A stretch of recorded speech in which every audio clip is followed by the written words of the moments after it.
closer. Froggy's closer. Wouldn't all of you move that way? Okay. You're not good. Okay, okay.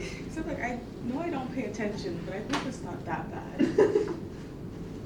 That's what, when I messaged my dad about the restaurant, he was already ordering food. No way. Yeah. There you go. But he was upset. He said, I didn't even have time to sit down. Sorry, I can't complain anymore. He was waiting for us. And Let's back just home. continue. Talk to us. Okay. You guys, there is a restaurant next to IHG that's good. On the water. French food, looks right. Oh, yeah. 1000%. Bug spray. Or just wear long pants. Do they have air conditioning? No, it's not. Oh, so it's natural breeze. So did he even come home, or did he just He continue that came journey? home super late, and he was upset that it was raining. Florida. You know? He was like, why is it so hot? Like, I told That's you why- it was hot, that's so I why. gave you a hat. That's why we. Well, So what time you know how dads are. Adventurous. And he's like out there talking to Alexis. I'm like, okay, I'm doing it. See you maybe. Hmm? Where do you think he's going? He said he wanted to see the freshwater lake. Okay. We can go study there Tell him not to swim in. and then go. Can we stay in Just that in secret case bag? there's some, you know. Or IHG? Go in the.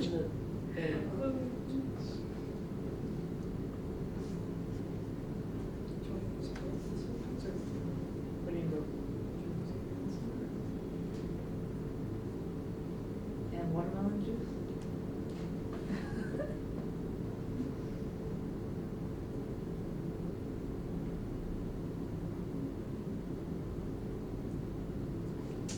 Okay, let's start it. We are going to talk about the skin tumors today. Basically, some common things, benign tumors and malignant tumors. And then yesterday I was talking, what's the reason that what I say doesn't go through? And I finally, this is my bald skull. So for this reason, I'm going to stay here today, so to distract you, right? So you completely full control of the screen, you can see me. Fine? Okay. So, let's do. Generally speaking, when it comes to the benign skin tumors, like everybody else, of course, you cannot see the tumors inside your body. But generally, the benign skin tumors, they have some characteristics. Usually, you see a symmetry in the shape, in the color, in the structure. They are usually stable or very slowly growing, and usually they don't bleed. So if you see any bleeding lesion, of course it's not 100%, we're going to some benign lesion that bleed easily. But if you see any bleeding, these are should make you suspicious about what is the nature of that condition, right?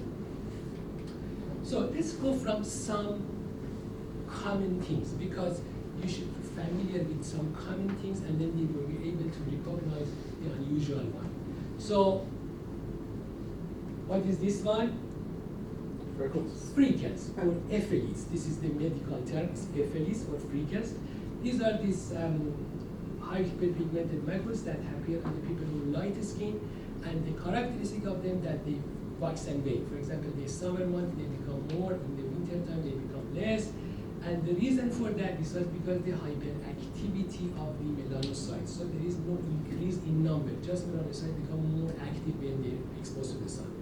On the contrary, we have lentigo. These lentigo, they are very small hyperpigmented macules that they are fixed and they are not changing the color during the seasonal variation. So here we have increased number of the melanocytes. Remember that this is very common things, but if you see a huge number or numerous number, especially in the young people, then you may think about some symptoms like leopard, like lamb, that they are coming with the ocular and cardiac problems. So just remember that if you see, because this lentigo usually happens as we get older, by the sun exposure, the number increase. So if you see sudden in too much number of them, in special young children, you need to think about some syndromic conditions, right? Okay. Now we go to the melanocytic nevi. Basically, nevi means a growth, right? So you can have melanocytic nevi, you can have follicular nevi, you can have apocrine nevi, you can have keratinocyte nevi. Nevi means a growth, right? So we have three different types of the nevus. Generally speaking, we come to this world without any nevus. We are talking about the acquired nevus because there is a congenital nevus. We are going to talk about that. And then after the 6 months of old, usually up to third decade, we may develop some nevi. This nevi basically at the beginning they are at the dermoepidermal junction, and they slowly move downward, go to this compound nevi and become intradermal nevi, and then they vanish by the end of the life. So we come to this world without nevus, we go from this world without nevus, right? This nevi has a circle during our lifetime. Beside that, we have atypical nevus, that's or Clark nevus. These are the nevus that has some features similar to melanoma. We are going to talk about that. And there are other kinds of the nevus that I will show you shortly. So the acquired nevus comprise as nevus cell. This nevus cell is like a melanocyte, but they don't have dendrites, and they tend to develop in clusters.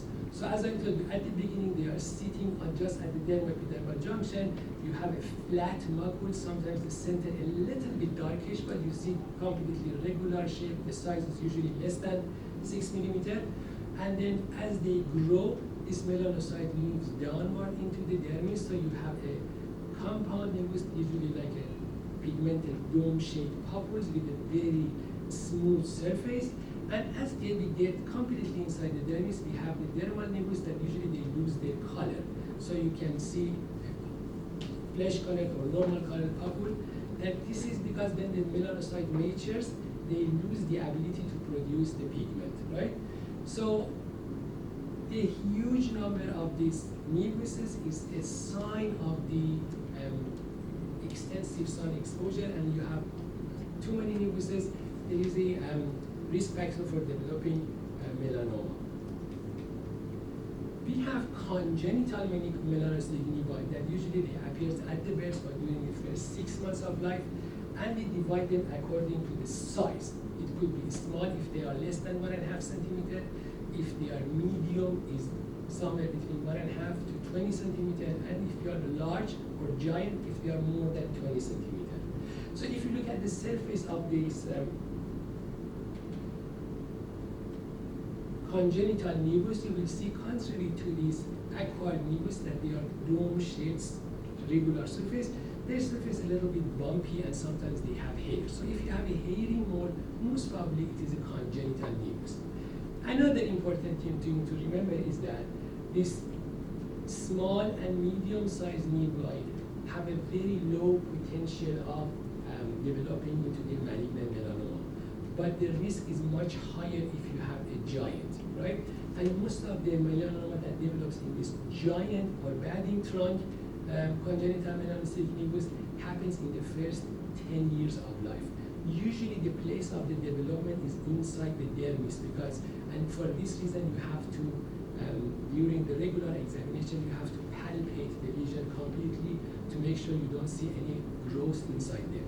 Of course, we have a proliferating nodules sometimes happen inside them, so any growth doesn't mean it is malignant, but if you see any growth, you need to do a biopsy and you do proper investigation. There is a neurocutaneous melanosis as well. People who have long, large melanocytic nevus, congenital melanocytic nevus, especially if it covers the spine, they have the chance of having same hypermelanosis in the CNS, and it can cause some CNS involvement. So this is the thing that if something like this, neurological investigation also has a role. We have atypical nevus. These atypical nevus, they are somehow similar to melanoma. Look at this one, for example. You will see the sizes is a little bit bigger than the other nevuses. The border is not that regular, so you see the irregular border. You will see different colors inside that. So these are somehow, even in histopathology, they have some similarities between melanoma, but these are not real melanoma. It's basically, you can say, they are on the way to go to be a melanoma. Sometimes they go all the way to become full-blown melanoma, sometimes they stay somewhere in between. The important thing is that if you find more than 5 of these atypical nevus in anybody, they have a high chance of developing melanoma. We have a familial atypical nevus syndrome. These are the people who have huge number of these nevuses and then keep developing nevus up to the age of 40 years of age, and they are very prone again to develop malignant melanoma. Remember that 5 or more clinically atypical melanoma, dysplastic nevus, is a risk factor for developing melanoma. So, and then of course we have the halo nevus. Sometimes you will see a depigmented halo around a nevus, and this is because the immune system recognizes the antigens in the mole, and then usually what happens by the time this central part slowly vanishes, you have the blue nevus. If this pigmentation, instead of being in the epidermis, sits inside the dermis, deep pigmentation usually always seen as blue color, comparing the superficial one that is usually brown. And we have Spitz nevus. This Spitz nevus is a source of many concern, especially because it happens in children, usually happens in the head and neck, and the parents bring the child and say suddenly something is nearly a centimeter growth happens on the face somewhere in a very short period of time. Sometimes they are pink color, sometimes they are brown in color. So this is a type of previously they call it juvenile melanoma, but actually it is not a malignant one. And then you have to do some biopsy, because if you see any lesion of concern, maybe you need a biopsy, but this is a Spitz nevus that is a common thing in the young people. Okay. And then we have the solar lentigens, liver spot. This happens in the old age people. Most probably you see their parents, grandparents, they have this one if they are fair skin, and it is a sign of the chronic sun exposure. And people who have this kind of lesion, these lesions are completely benign, but it shows that they have a sun-damaged skin that makes them prone to develop skin cancer. So you should be more cautious about examining the whole skin in those people. Seborrheic keratosis, again, this is the very most common benign skin tumors. The origin is keratinocyte. And this is a very peculiar appearance. It's called stock on. You will see it like something just piece of gum attached to your skin. They are pigmented and the surface is rough. Sometimes some people have one, sometimes they have many of them. They are harmless, but they can grow sometimes cosmetically. They are not pleasant, right? Usually they have a little bit verrucous surface, but they are well defined. The thing is that sometimes they become inflamed, so you will see some irritation, some redness around.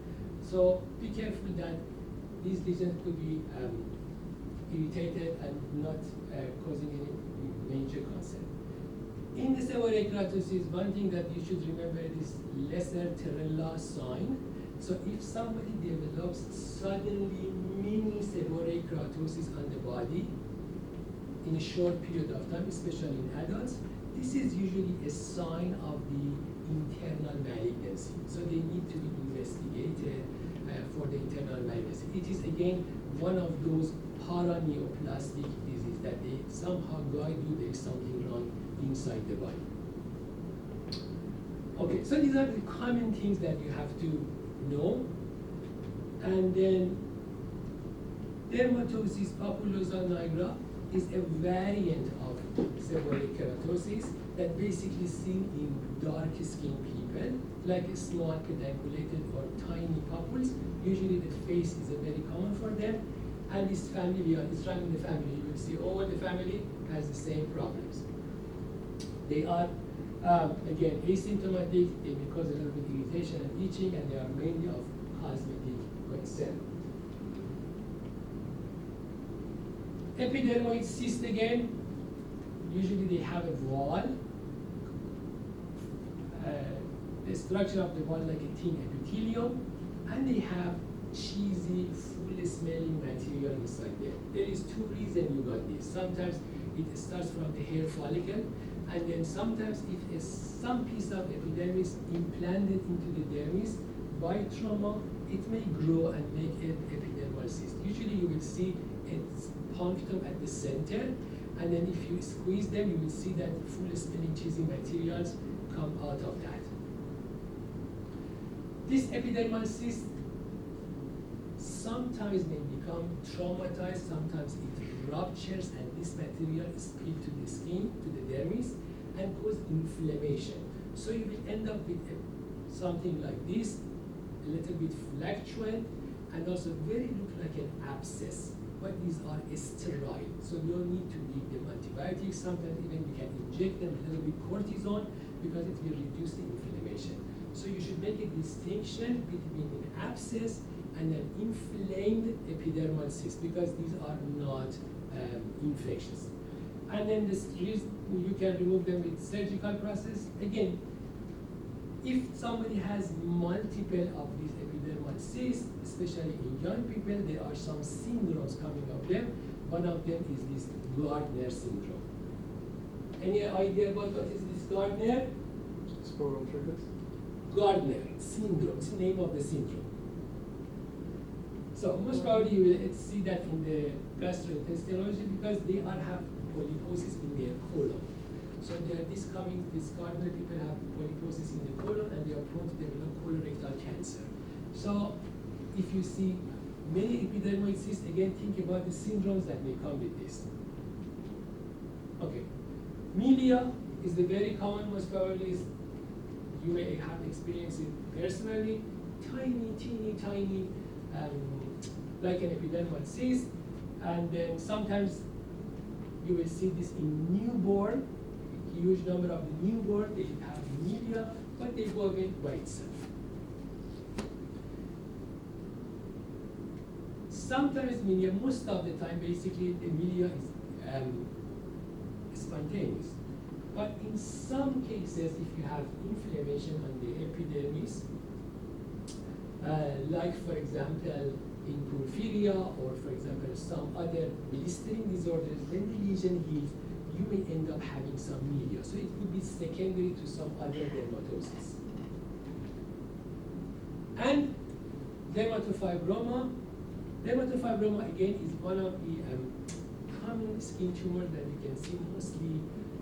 The very common place is on the lower legs in the ladies. You will have a firm nodule, sometimes red, sometimes pigmented. It can be a concern, but one thing that is there is dimple sign. If you squeeze them from both sides, instead of popping up, they are going in. So it's a dimple sign. It's a very characteristic sign for the dermatofibroma. They are not a major concern. They don't cause any. They don't tend to be a malignancy. So just remember that this dermatofibroma. We are going through quickly through normal things, benign things that may confuse with something more serious. Then we have the keloids. Excessive scar tissue happens as a site of the trauma. The characteristic of the keloid is that it expands beyond the trauma age. For example, if you have a surgical cut here, you will see this keloid expands. They are usually tender, painful, and they keep growing. They become large, and they again cause lots of symptoms: burning, irritation, pain for the sufferer. Usually happens again in darker skin types in the upper part of the body. Is a very common place.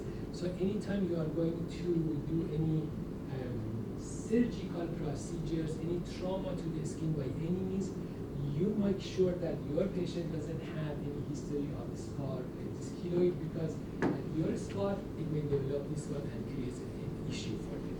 So many, for example, cosmetic unnecessary procedures, tattooing or something, the people who are prone to keloid shouldn't be done because the chance of developing keloid at the place of any of those traumas. And then we have hypertrophic scarring and keloid. In hypertrophic scarring, again, you have the exuberant fibrous tissue, but usually they are confined to the original wound, and they may flatten and regress over time. So they are self-limiting, they vanish by the time.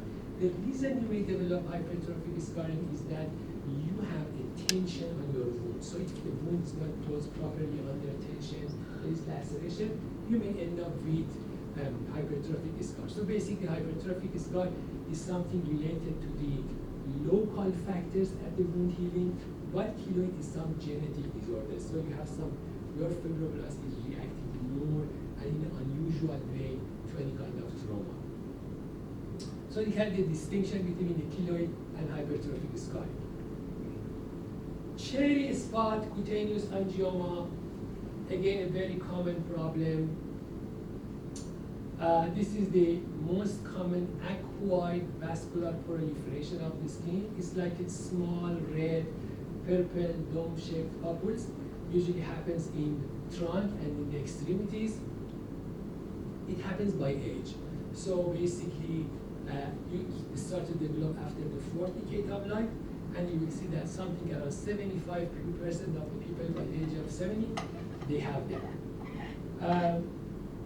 Again, if eruptive, you will see somebody comes with sudden development of many cherry angiomas. You may think about the internal malignancy, and sometimes it happens during the pregnancy as well.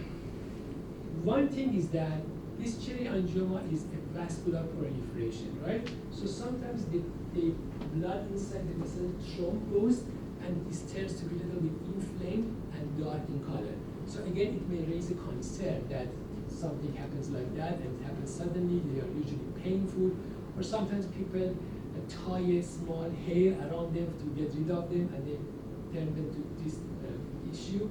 So don't be concerned about that. If you see other lesions and it's the shape of this cherry angioma, it is totally harmless. Then we have the infantile hemangioma. This infantile hemangioma is the most common vascular, it is even the most common tumor in the infancy. It is seen in 1 to 2% of the newborn, but usually they develop shortly after life. So in 1 year, the incidence reaches about 10 to 12%.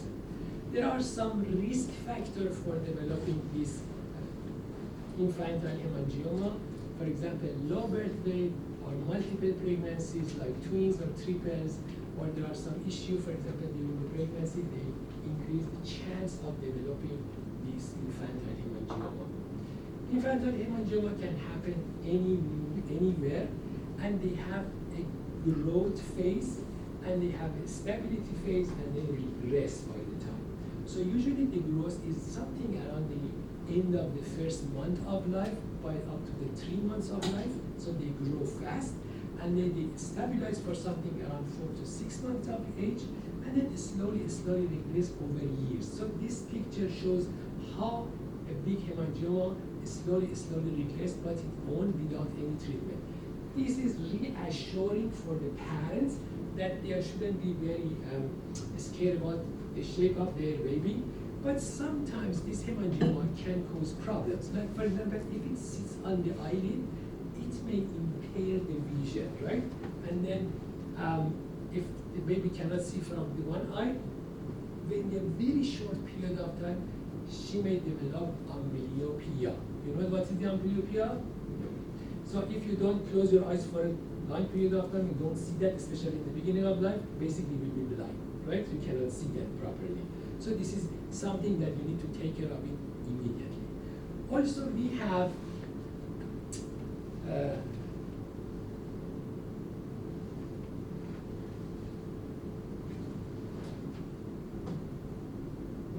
other complications with this hemangioma, especially if they are segmental. If it covers a big area, they may come with some complication, especially if they are on the lower face.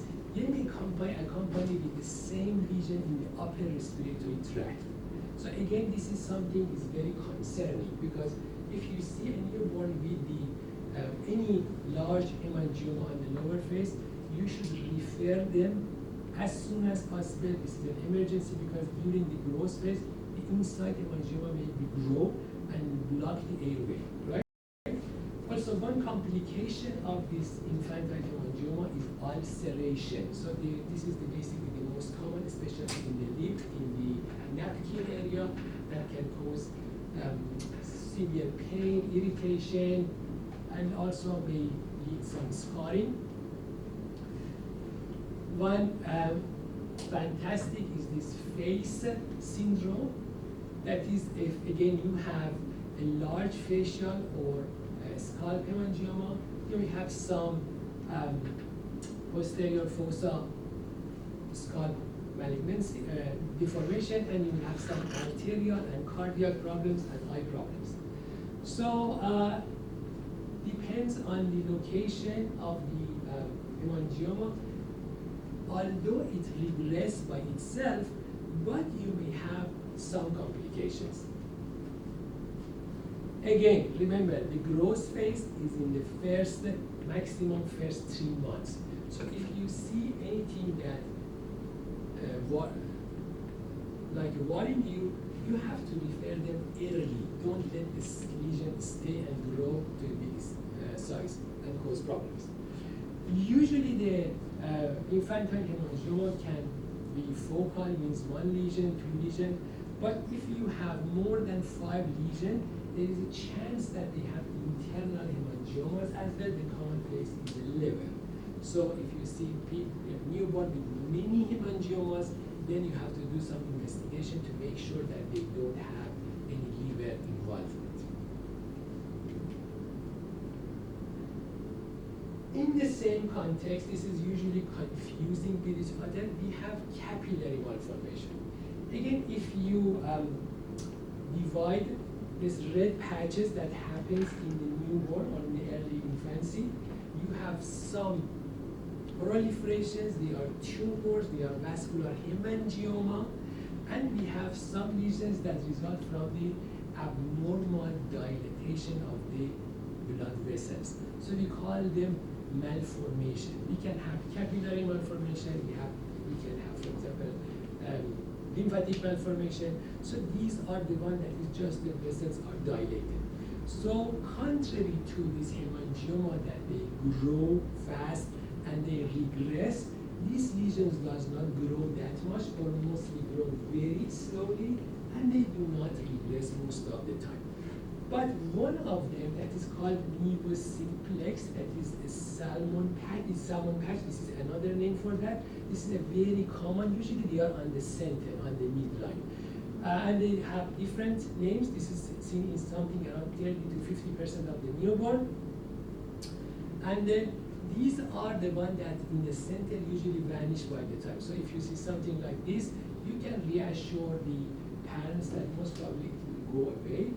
But if the babies get fever, or for example get excited or cry a lot, any time that they increase the intra-abdominal pressure, you will be seeing that lesion to be more obviously. This is basically a remnant of the fetal circulation. Okay. So here is the things that become tricky. So if you have this vascular malformation covering a large area, that is called the port wine stain. This is a rare condition, contrary to this nevus simplex that is very common. This is a rare situation, and again you will have a dilatation of the blood vessels in the papillary dermis, very top, close to the surface. You will see a red patches that usually they have a dermatomal distribution. For example, here you see the frontal branch of the trigeminal nerve, and this is the maxillary branch. Usually they have dermatomal distribution, and at the beginning they are very flat, but as the child grow, they become a little bit thicker. Sometimes you will develop some nodules inside them, and they are basically, again, by themselves are harmless. They are just causing cosmetic concern. But if they are very big, we have this, our dear friend, Storch-Weber syndrome. that if you have the large port 1 sitting on the, especially involving the eyelid, you may have some eye problem, especially cataract, because the same vascular malformation may happens inside the eye. So eye examination is very important. Anytime you see a port 1 involving the periocular tissue, you have to do eye examination to make sure that the eye is not involved with the glaucoma, because again, glaucoma can make people blind without pain or they notice. And also they have some neurological, like a leptomeningeal angiomatosis, that may cause something like seizure or other neurological symptoms. So Sturge-Weber syndrome in the face, and if you have a large port 1 stain on the body, sometimes they may accompany by overgrowth situation. This is called clippertrinone. That is makes bone hypertrophy, soft tissue hypertrophy. So that limb on the side of the angioma is a little bit bigger, fatter, the diameter is more. So unusual length of the limb. So these are can cause again problem when they start to walk. Okay. I have a question. Yep. So is this permanent? Yes. Yeah. Definitely. So of course there are treatments for that, there are management for that, but just this is not in your scope for the time being. When you go to the clinical side, we'll discuss about the management and treatment. That is a big story. Each of them, you know that if you have a child with these things, school going, and also stigmatized, and then other friends make laugh of them. You know, these mental issue for the child, for the family, they are big issues. So the management is another story. I just wanted to give you a glimpse at how these benign lesions look. And then one of them is, again, very outstanding, is pyogenic granuloma. I told you, we, the rheumatology community, love to confuse ourselves and love to confuse other people. So this pyogenic granuloma, neither is pyogenic, neither is granuloma. This is a benign vascular proliferation that happens as a result of the trauma.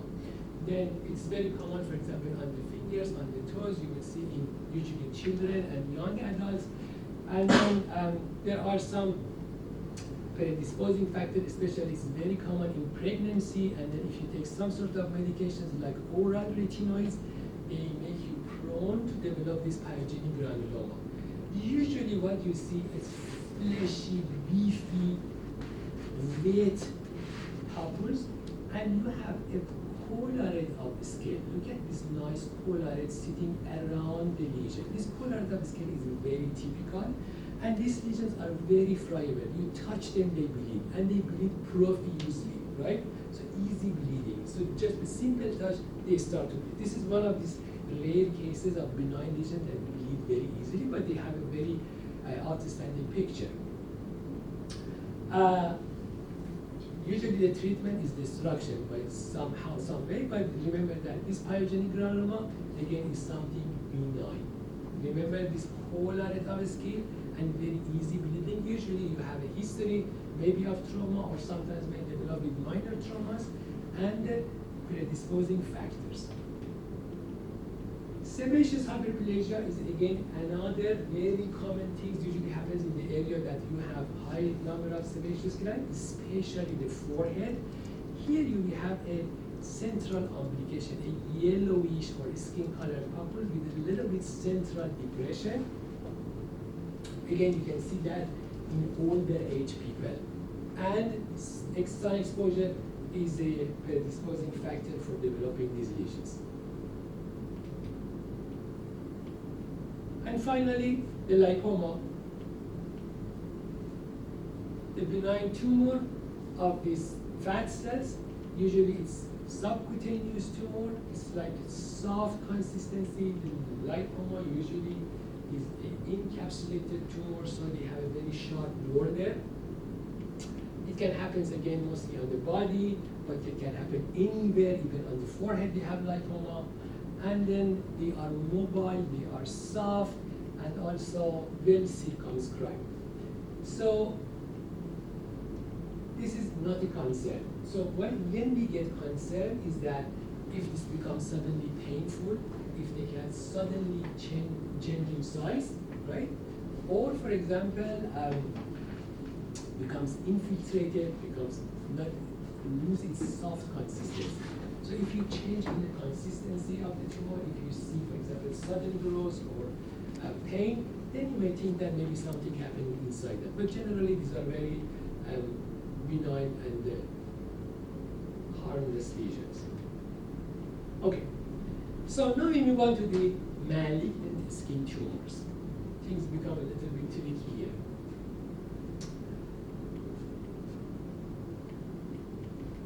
Skin cancer is the most common cancer in the world. Say United States, what's in the world? And we usually divide the skin cancer in two categories: non-melanoma skin cancer and melanoma skin cancer. The reason for distinction is that they behave totally different. Non-melanoma skin cancer comprises a majority, more than 90% of the skin tumors, and they are in most cases non-lethal. They can cause local destruction. They have the chance of the ability to metastasis, but they are not very lethal. On the contrary, malignant melanoma comprises 1% of these skin tumors and causes more than 60–70% of the lethal cases because it's very aggressive and then can spread very frequently and very fast. So when it comes to the skin tumors, what is the risk factor? The number one is UV light.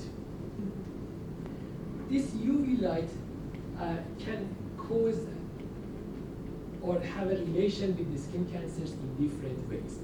For example, if you have a lifelong cumulative effect, so you'll be under the sun for many years constantly, you are a farmer, you are a driver, or you don't take care of your skin, then you will have the chance of developing a squamous cell carcinoma or basal cell carcinoma. But malignant melanoma is usually related not to the lifelong, but to the short, intense sunlight exposure, like for example, a blistering, painful sunburn, especially during the adolescence.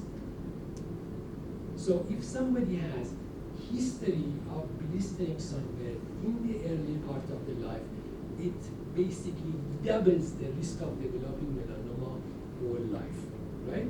So this is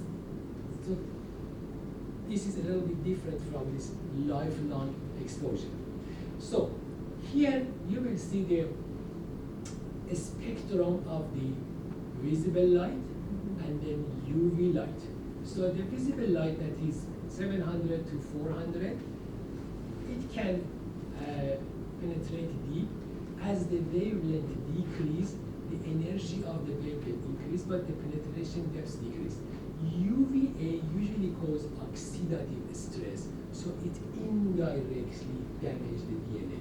But UVB that doesn't penetrate that much, it only goes through the epidermis, can have direct mutation, because it causes a bonding between the nearby nucleic amino acids. And then UVC is the part that is blocked by the ozone layer. So you don't have it on the surface of the Earth. So you hear that some people are more concerned about this hole in the ozone layer, because then this harmful UVC can reach to the Earth and can cause lots of problems for us, increasing in the number of cancers. One thing is that we, again, classify people according to their skin types. People can classify from the very fair skin, usually very white, with light color hair, light color eye, to a very dark. This is from type 1 to type 6. So as you move on this spectrum, you will see that the amount of the melanin is in the skin increases, and also the UV resistance also increases, but at the same time the skin cancer decreases. So the lighter you are more prone to develop skin cancer. Dark skin people, usually they are resistant to develop skin cancer. Basically, if you compare white skin with the dark skin people, the dark skin usually has an SPF of 5, right? This is inherently built in there. So it's SPF, we're talking about SPF, right? So basically, a dark skin has a SPF of 5. They come with that automatically. Other risk factor is, for example, having a fair skin, as I told you, exposure to the ionizing radiation, and also sometimes some chemicals like coal tar or arsenic can cause this. Sorry for this interruption. Okay, and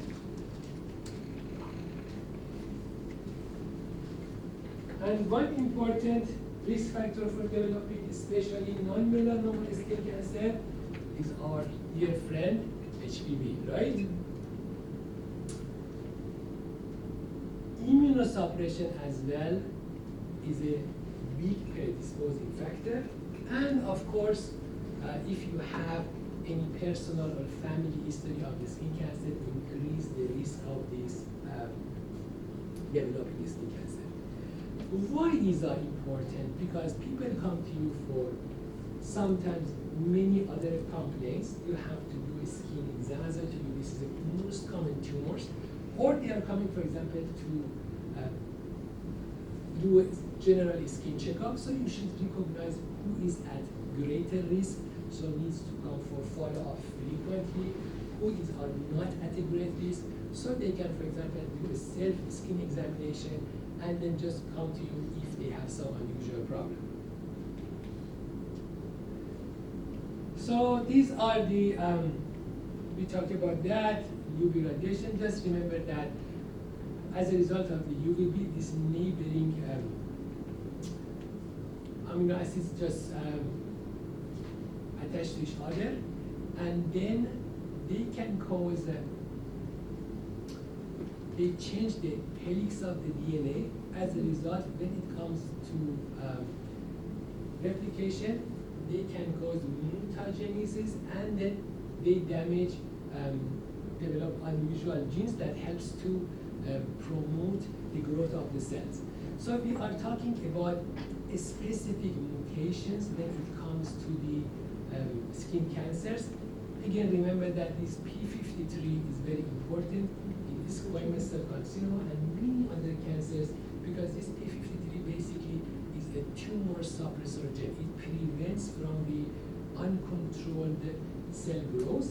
So if this damage, the cells start to grow without controlling, and then the other BRAF and NRAS, these are for the melanoma is important, and PTCH1 is for the basal cell carcinoma.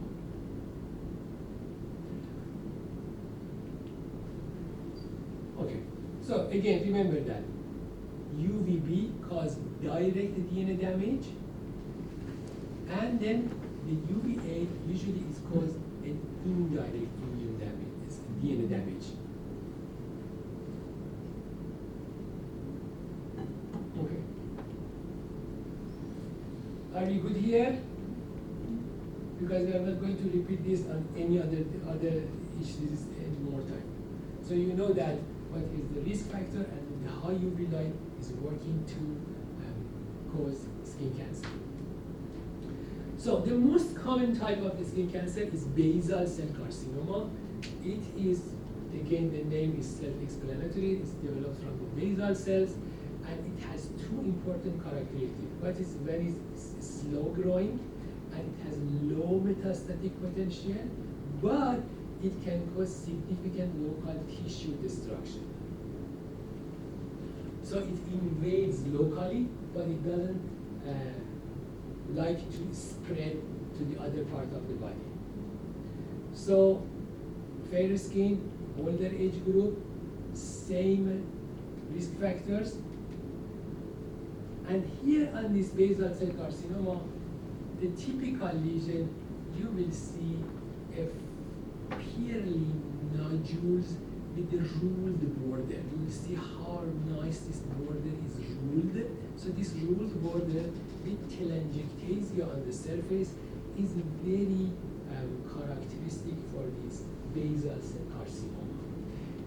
We talk about, for example, this sebaceous hyperplasia. Remember that it has an umbilicated lesion because it can, if they are small, they can confuse with this one. So and they slowly grow by the time they become locally invasive. But as I told you, they are not very prone to get metastasis. There are some variants. For example, this is a superficial basal cell carcinoma. Again, by this far look, it can resemble many of the diseases that we talked yesterday, right? It can be like a psoriasis, it can be like an eczema, it can be like many things. But again, the clue here is this ruled border. That is very sharp ruled border. Help you to recognize this one.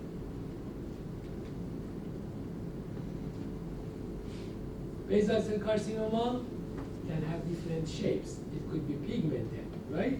It could be like a scar-like tissue that is morphiform. And this scar-like, this type of basal cell carcinoma, especially is very infiltrative and it expands around the nerves. So, and it can cause later on problem when you want to get rid of them, when you want to remove them. Just I want you to, your eyes be familiar with the shape of these skin lesions. So, as I told you, sebaceous hyperplasia is something that can closely mimic basal cell carcinoma because this complicated shape have, and we have these fibrous nodules on the nose that they are basically an angiofibroma, and they are very small and usually very hard. So they don't have this consistency of the basal cell lesions. So just remember that there are many things happens on the area that could look the same. Remember this mask that covers the center of the face and side of the face and the hairline. This is a high risk area. So if you see any lesion on those areas, they are high risk because they can invade some important structures, and then removal of them could be problematic because you don't have excess tissue to cover the defect of the wound. So we have a type of the surgery called Mohs micrographic surgery. This is a specific type of the surgery that you do it in a stage. So if you remove the lesion and then you check the borders of the lesion and you find out where is remaining one and you go back and remove that one. For example, this is the first time remove, they check that, see one part is remaining here, and they remove the rest of it. So this is basically a tissue preserving surgery. It's good for the area that you don't have excess tissue like center of the face, that you can cover the wound that you create by the surgery. So you want to remove the minimum amount of necessary tissue to get rid of the tumor completely. There are many other ways to treat basal cell carcinoma, but this is out of the scope of our talk today, so later on we will go through that one. So we have a chronic sun damaged skin. What the sun rays do to your skin. As a result of the chronic sun damage, you may have some wrinkles and fine lines. So the number one of the skin aging, because of the skin aging, is the sun. So if you want to keep your beauty, if you want to keep your young looking skin, you need to protect yourself from the sun. Also, it can cause pigmentary changes. You will see old people, you have some dark patches. It makes the skin texture rough. You will see some telangiectasia, and you will have, yep. And now we have corrective lasers for this now. You cannot correct completely, you can improve them, right? So the prevention better than treatment. Right, because there's Moxie CO2 and Morpheus. Many of these, but it's like, for example, you have a wrecked house, and then you want to somehow improve it, but it never be like a brand new house, right? Always you will see someone, and you can do this usually on limited area. You cannot do on all skin type, and then this solar elastosis is a chronic sun exposure. The elastic fibers broken and then become accumulated under the skin. So one thing that if you always tell all people, or for example the people who are sun lovers, that show them how the skin is damaged, especially if you are after the age of 40. We ask them to compare the skin of their face or some exposed part with the skin of some covered part, for example, like tummy. And you will see the difference. That the tummy, the skin is soft, thin, because it has an intrinsic aging. But on the face, you will see rough, thickened, discolored, telangiectasias. There are so many things that happens because of the sun exposure. So basically, these two skin are the same age, but the things that the sun happens to the skin is causing sign of the aging. Plus, you may develop some kind of skin cancers. So it is like a spectrum. You are first stage is you develop this photo-damaged skin, then you may develop to precancerous lesion like actinic keratosis, and it can move on to squamous cell carcinoma in situ, and finally to the full-blown squamous cell carcinoma. Let's go through this. Actinic keratosis is basically a pre-malignant SCC. This is the first stage in starting to get squamous cell carcinoma. So what you see, you will have a rough, scaly, red papules or plaques that sometimes you cannot see them very well. But if you touch them, you will feel the roughness, right? So these are rough. Sometimes they are very like this, they're really hard to see, but if you touch them, you can feel the roughness. Sometimes they are more obvious, and this is a cutaneous horn. This cutaneous horn is shaped, is like a horn, accumulation of this keratinized tissue, and usually on the base of this cutaneous horn, you can find some unusual things. Actinic keratosis is one of them, even sometimes the squamous cell carcinoma which you see at the base of the cutaneous horn. So if you see cutaneous horn, you need to do a biopsy to make sure that what is sitting on the base. This actinic keratosis, because as it happens as a result of this chronic sun exposure, chronic accumulated lifetime sun exposure, usually you will see that on chronic sun exposed area, like a face, like a ears, like a neck, like a bald skull, hands, forearms, the area that's usually under the sun for a long period of time. Usually they are asymptomatic, but they can be itchy, or sometimes they can be tender, or they can be have some burning sensation is there. And in the pathology, you will see this keratotic cells. They have, this is a normal epidermis. You will see here the cells have bigger nuclei. The nuclei are not the same. Sometimes a little bit more darker, sometimes a little bit larger, sometimes they're smaller. So these cells usually covering the lower third of the epidermis. And then if this lesion progresses toward the squamous cell carcinoma, finally these keratotic cells or these plastic cells cover the full length of the epidermis and then start to invade.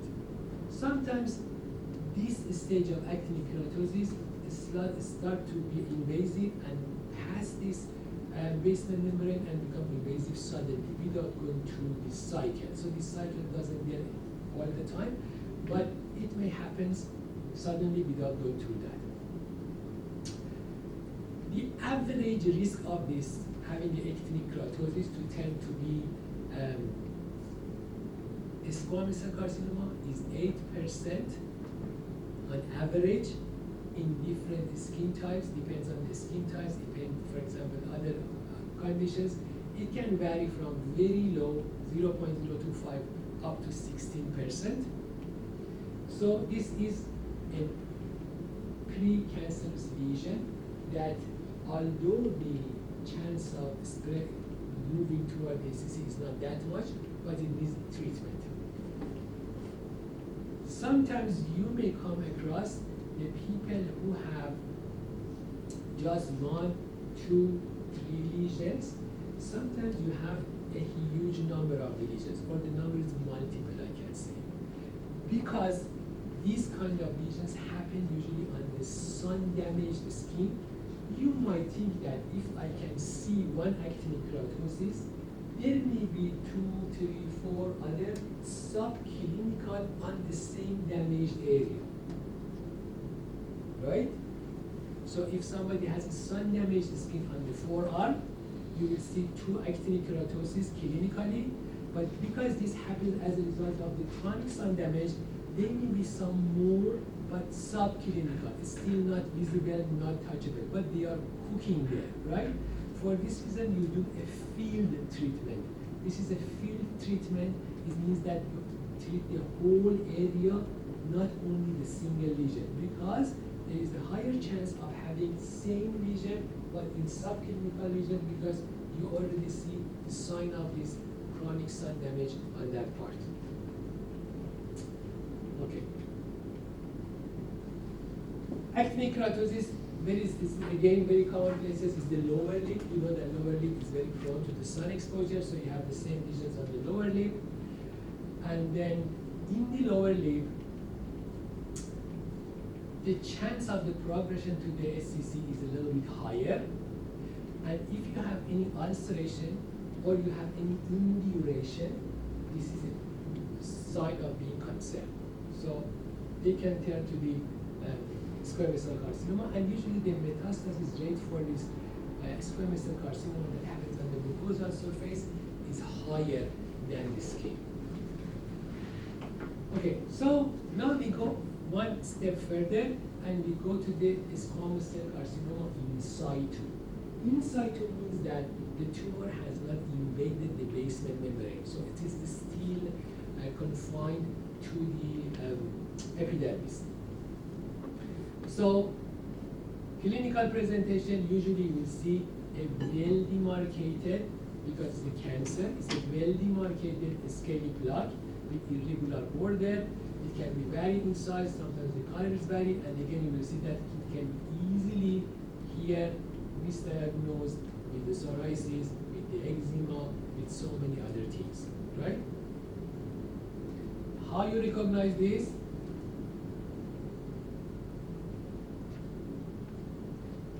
Clinical presentation? Something like this, right? So first come first to your mind. You will think, okay, this could be a psoriasis, it could be eczema, right? But you know that, this is the thing, or today's story is that there may be something else. So if you give them a treatment, for example, for 2 weeks and 3 weeks and doesn't help, become better, right? Because the cancer does not respond to your anti-inflammatory medication, then you have to think about something else and you do a biopsy.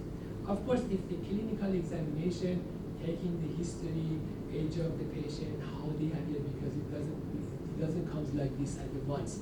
It slowly grows from these small patches, small macules, and if you take a history, you will say that it is there for something around near a year, and then it was very small at the beginning, and it slowly to grow.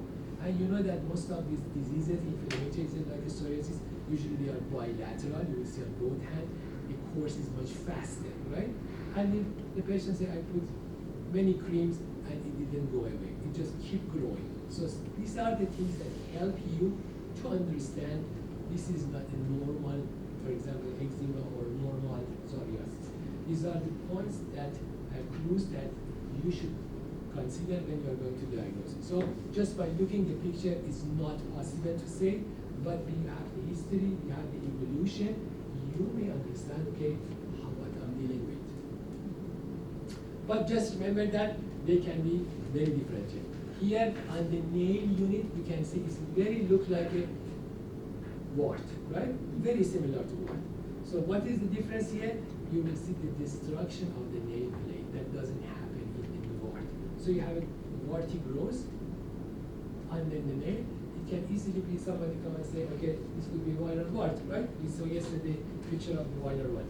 But you see the destruction of the nail plate, it gives you a clue again, this is not a simple wart. It needs more investigation. You should be more careful about this one. Okay. Here again on the pathology, you will see that this plastic cells cover the full length of the epidermis, but they respect this dermo-epidermal junction. They are not invaded the dermis. They are still inside this epidermis. So there is a rule, for example, for some topical treatments, it's not necessary to be surgery because you are dealing with something called carcinoma in situ. Okay. So, and then the dreaded squamous cell carcinoma. If the lesions spread and then they invade the dermis, you will have the squamous cell carcinoma. The squamous cell carcinoma is the second most. So remember that the first most was the most common was the basal cell carcinoma, and the second one is the squamous cell carcinoma. Same risk factor. What we have nowadays issue with this squamous cell carcinoma is organ transplant people. The people who are immunosuppressed because of their organ transplantation, and the risk of the developing squamous cell carcinoma is there in them is up to 250 times more. So treating, prevention, monitoring the organ transplant people for this specific squamous cell carcinoma is a big issue. So don't forget this one. And then on the clinically you will see again a scaly plaque, right? Sometimes with a crust, and then sometimes ulceration, sometimes maybe bleeding, and they sometimes painful, sometimes tender.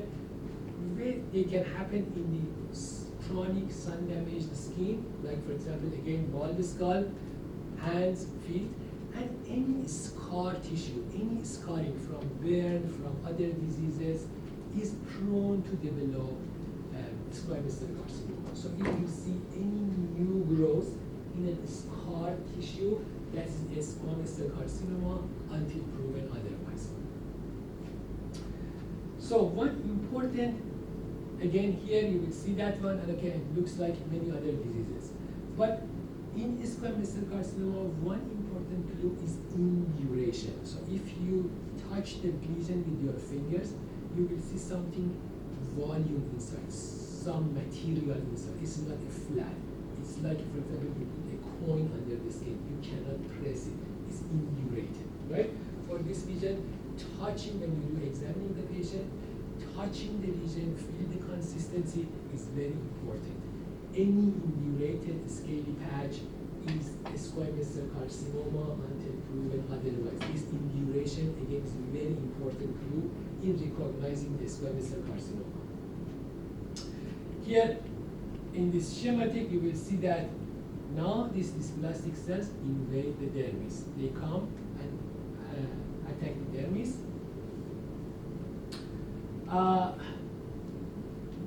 So we have high-risk squamous cell carcinoma. Again, this is not related to you. Now we have another thing in the same context, that is keratoacanthoma. This keratoacanthoma considered a highly differentiated squamous cell carcinoma. This is a regressing, this has a regressing course, and then you will see again the same shape and the umbilicated nodules that grow very fast. The patient comes with this and say this happens in the past 3 or 4 weeks time. It becomes the size of the 1 or 2 centimeters. Usually, a squamous cell carcinoma for reaching to this size needs something around a year or 2, and if it is a basal cell carcinoma because of slow growth, it needs something around a decade to become this size. So the timing again is given information that what you are looking at. Rapidly growing, sharply demarcated, and then with the ulcer on the center. Usually it grows fast, and then after the growth is finished, then usually it regresses in something around 4 to 6 months. So it is a regressing lesion. It goes by itself, fast growing and regressing. And if you look at the pathology, it's a very nice pathology. You will see this sleeve of the epidermis come from the 2 sides, and basically this is the central umbilication that you can see clinically. Complications here, just the local destruction. It may affect the surrounding tissue, it may ulcerate, it may bleed. But usually they are not metastasizing. And because very clinically hard to differentiate from the squamous cell carcinoma, usually you will end it by excision, or if you are very confident, you can do, for example, some local destructive treatment. So, xeroderma pigmentosum is one of these genetic disorders, a prototype that they develop all the sun-related damages in a very early age. The reason is that they have a genetic defect in the nucleotide excision repair process. This nucleotide excision repair basically is a system that if the normally in all of us the DNA is damaged by the sun, this basically cut the damaged part and prevent that damaged part to replicate, right? So the clinical features look like this. Very young age, you will see all the signs of the sun damage and also multiple skin tumors. We are very sensitive to sun, and ocular involvement is a very big issue on them. They may have some neurological damage as well. So remember that xeroderma pigmentosum, very sensitive to the sun, early sun damage, and nucleotide excision repair defect, right? Okay. So we go to the malignant melanoma.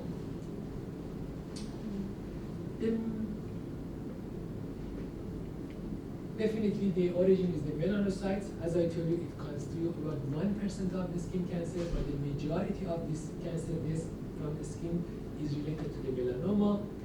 Same risk factors.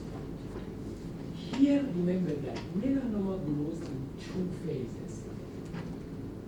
After the beginning, it has a radial or horizontal growth phase that again remains inside the epidermis, and then start to grow vertically. So the horizontal growth phase, the lesion expand, and then when it becomes vertical growth, it goes deep inside and also create a nodule. This is the scary part, because then it has the potential to metastasize. We have different form of the malignant melanoma. It comes in different shapes. The most common one is superficial spreading melanoma, that nearly 70% or 60% of the melanoma is like this. Here you will see a pigmented patch. Compare this to the previous benign lesion. You will see the border is irregular, the color is not uniform, you will see different shade of color, right? Again, here you will see, for example, dark brown, light brown, the border not smooth, it is jagged, for example. And when during this radial growth phase, they expand, and for example, superficial spreading melanoma has the radial growth force for a period of time, and then start to show this vertical growth that makes it to cause metastasis. On the other hand, we have the nodular melanoma, that it is the second most common, and usually you have very short or absent radial growth phase. So basically it starts to grow vertically from the get-go, and there are very high chance of developing metastasis. So here, for example, you can see there is a superficial spreading melanoma. It was like this at the beginning, radial growth phase, and then when the vertical growth phase happens, it starts to show nodules. These nodules show that it goes to the vertical growth phase. Another subtype of the melanoma is lentigo-maligna melanoma. This remember that senile lentigo, chronic sun damage? They can turn into, they are not turning into, the melanoma can have a shape similar to them. Contrary to this regular senile melanoma, that uniform color, again you will see some irregularity, you will see different shade of the colors. This happens in the chronic sun damaged skin, and usually they have a very long radial growth phase. So they are not invasive shortly. They have a better prognosis because the radial growth phase is much longer. And then we have this acral lentiginous melanoma. This is the type of the melanoma you see mostly in dark skinned people. So the type of the melanoma that affects the dark skinned people is acral lentiginous. It can affect the palm and the sole and the nail unit as well, right? So this nail unit and also palm and sole, this is acral lentiginous. Remember that dark skin types, these are prone to develop this one. Again, same story, pigmented patch, sometimes with scaling, sometimes with erosions, irregular borders, and they keep growing. And on the nail unit, you will see destroy the nail plate. Things become a little scary when you know that we have an amelanotic melanoma. The melanoma can appear without pigment or with a light shade of the color. So not all melanomas are black. And unfortunately, this amelanotic melanoma is an aggressive course, and because there is usually a delay in diagnosis, the prognosis is much worse because you can catch it later on when it passes to this vertical growth. So this is basically a superficial spreading, but without pigment. How you are going to diagnose this one? Again, you have the high suspicion that not every red lesion is eczema, not every lesion is psoriasis, not every lesion is simple things. So you may think that if something not responding, keep growing, slowly expanding, there is a chance of being something unusual like this. And we have an ABCD, it's a mnemonic to remind you when to be suspicious. A stands for asymmetry. Here you can compare a benign lesion with a malignant lesion. In one word, malignant lesion is disorganized, right? If you enter a room, just by glance you can say, is this room organized or is this room a chaos? Is it disorganized? I hope that your personal room is not disorganized, right? But here you will see, for example, benign lesion is symmetric. Over here you will see asymmetry, they are not symmetric, they grow from one side, they stop from the other side. The border here usually is regular, here you will see jagged border, the color usually is uniform, here you will see multiple shade of the colors, and the diameter usually in melanoma is more than 6 millimeter. And evolution, you ask a question, somebody come and say, I'm worried about this more. And then you ask, okay, how was it? If it says it's the same shape during the past 3-4 years, is not a major concern. But if it says it's changing, it becomes bigger, the color has changed, they develop some symptoms, then you need to be cautious about that. Okay, so somebody comes with many moles, right? Many moles, come for the check. And then how are you going to recognize that something goes wrong or not? Remember that we have a signature mole. The signature moles means that all of the moles, normal moles, or for example, acquired melanocytic nevi in person, have the same shape. So if you look at them, you will look, all of them more or less the same size, the same color, the same shape. So you recognize that this is the signature for that person. So different person they comes have a different shape of moles. So each moles in each person has its similarity. But if something goes wrong, then you have this ugly duckling sign. So something stands out. If you look at this picture from here, you will see that this one is different from the rest, right? So you cannot examine one by one because it's not possible. But if you look at the general picture, anything that catches your eye, you will see, okay, this is not similar to the others. This I need to take it carefully, examine carefully. Maybe I need to do a biopsy, maybe to follow that, photograph that, and then see in the future what will be the evolution. So this is a very important concept when you are looking for or examining people who have multiple moles. Remember that most of the moles on one person, they usually follow the same pattern. Okay, and we have this longitudinal melanonychia. Have you seen this before? This is very common, especially in dark skin color, and you will see pigmentation on the nail plate, right? Usually it has two. When you see this longitudinal melanonychia, you need to think about two etiology. One etiology is melanocytic activation. So the melanocyte that's sitting in the dorsal nail root, they may become activated by trauma, by sun exposure, by, for example, damage to the skin, sometimes by minor trauma, by, for example, in some diseases like Addison disease, like a Cushing disease, that melanocyte has become activated. This melanocyte on the nail matrix also, they become activated, produce excess melanin that creates these bands, right? The another category is melanocytic hyperplasia, means the number of the melanocyte increase. So you can have a mole sitting on your nail matrix. You can have a lentigo sitting on your nail matrix and produce a band. At the same time, a melanoma can sit on the nail matrix. As I told you, this is acral lentiginous melanoma, and produce a hyperpigmented band. So, how you recognize?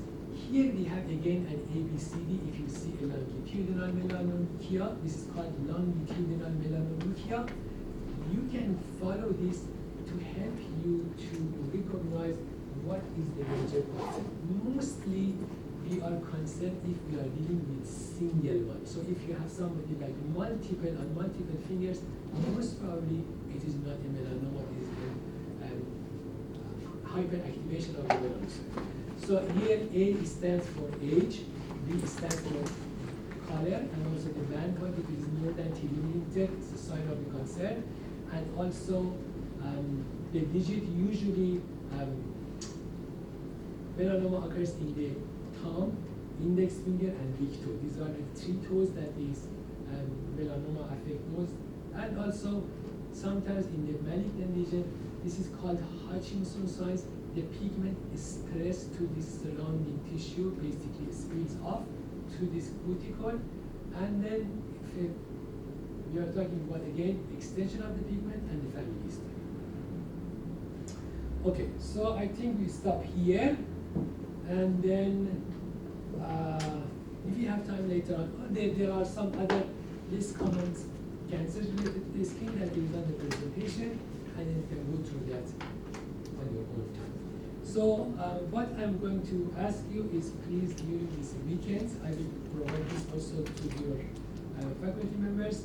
So with your hand, go through this 6 presentation, just read them to make sure that you understand all of them. If you have any question, if you have any concept, if you need any more explanation, on Monday maybe you have time to go through any clarify what is the question. And if you review one time, then it's the material, this information sits on your brain, so you don't need to repeat it many times in the future. Okay, thank you so much. Thank you.